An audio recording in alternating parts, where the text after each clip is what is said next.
my mouth, I just lost control of it completely, and I messed it up right near the end, as per usual, so that's my favorite thing.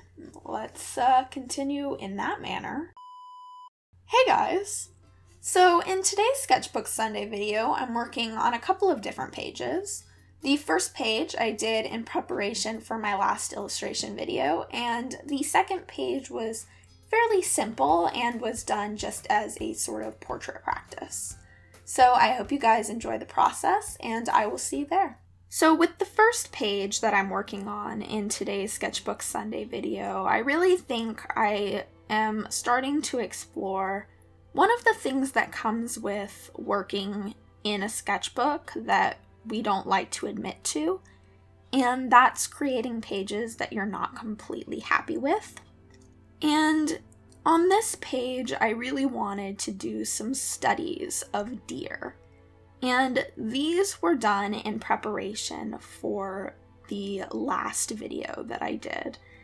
And I knew that I wanted to incorporate deer into that piece. It was part of the concept. And so I knew that I was going to need to explore a little bit and try to figure out how to best accomplish that. Those deer turned out quite a bit better than the ones that I am drawing here. And that's simply due to experience. I had drawn 4 deer on this page in total, and then the 2 on that piece.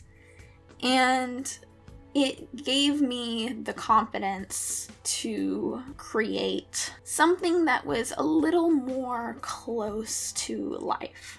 And as hard as it can be to admit this to ourselves, I think that is the point of a sketchbook.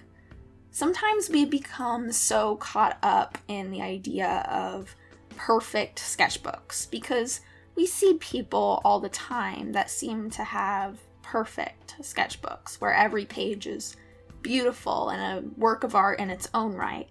And we put this immense pressure on ourselves to do that in our own lives. But at least in my experience, I've found that I tend to work best in sketchbooks, at least, when I am relaxed and when I am not stressed about what the finished outcome is going to be. And I'm still trying to sort of nail this down in my own mind because it is very easy to get caught up in spending hours on a single page, just perfecting it and making it feel as finished as possible. But I think there's also a certain degree of character that comes from doing all of your rough sketches in your sketchbook. And personally, I'm starting to believe that that's really the point. Something else I did on that page in particular is I ended up outlining the horns of the first male deer that I drew simply because I liked the structure of them and I wanted them to stand out. And I ended up turning to post-it notes as well, so I could cover up a little bit of what I didn't like and also draw more attention to what was on that post-it note.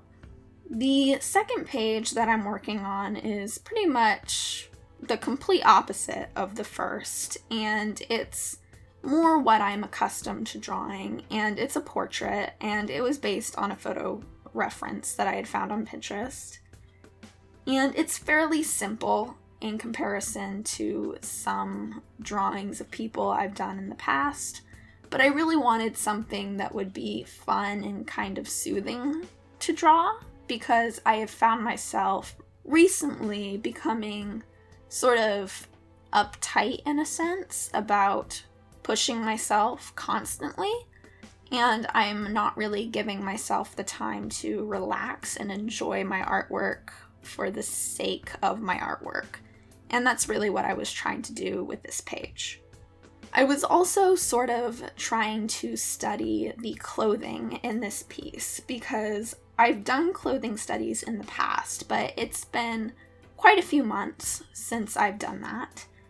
And since it's been a while, I think it's probably about time that I start brushing up on some of the different folds of clothing and just generally trying to make them feel more realistic, but still in the stylized way that I tend to work. Something else that I found with this piece in particular was that the hair came very naturally to me. And for a long while there, I was using this new method of drawing hair, but it didn't feel very natural. It was definitely a struggle to figure out exactly how the hair would fall and where I would create the segments and the strands. And it's not perfect, of course, even still, but I do think that it's starting to become a lot more natural, which is definitely an encouraging thing to experience. One last thing that I really wanted to mention before I end the video are some thoughts on using toned paper sketchbooks as opposed to white paper sketchbooks. And I mentioned this briefly in the last Sketchbook Sunday video, and I really do enjoy the toned paper because you can create very different effects than when you're using a white paper sketchbook, but I do find myself leaning towards the same mediums, and those are pencil, inks, colored pencils, and markers, and I can't really do a whole lot of mixed media or watercolor or any kind of heavier mediums in this sketchbook.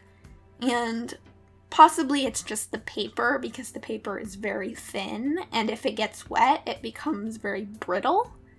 And I really just don't like the way that it reacts to wet medium. So it could just be the sketchbook, and I will probably still continue to experiment in the future just because I can. But at this point, I do feel like I might prefer white paper that I have prepped with a toned background on my own, because then I have a little more control of it.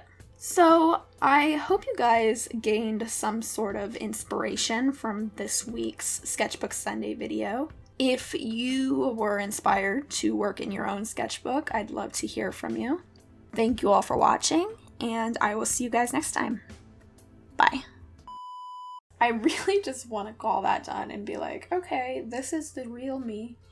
Raw, unedited, terrifyingly unprepared me.